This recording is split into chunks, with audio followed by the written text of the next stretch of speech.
ગુજરાતનું ગૌરવ ઘરેણું એવા કીર્તિદાનભાઈના અવાજમાં જ્યારે ગાયેલું છે ત્યારે એને યાદ કરીએ. મારા બાપ સતના દરબારમાં બેઠા છે ત્યારે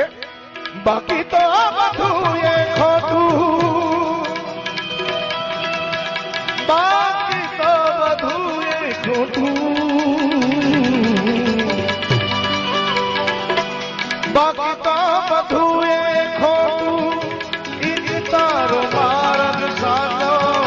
માયા કેરી ચાદર ઓઢી પામે ને કશું નહીં જીવતું,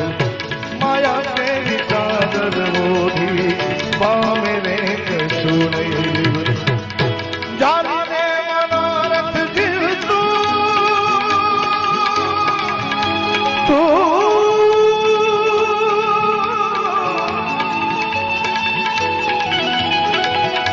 જાણીને મનોરથ જીવતું માનીને માયા અધીરો ગુણ થઈને પામે રે કશું નહીં જીવતું, હે અધીરો ગુણ થઈને પામે રે કશું નહીં જીવતું. ઓ પારે બાબુ રે દિવસે મન લાગે નહીં તારું, નથી ક્યાંય મારું તારું, નથી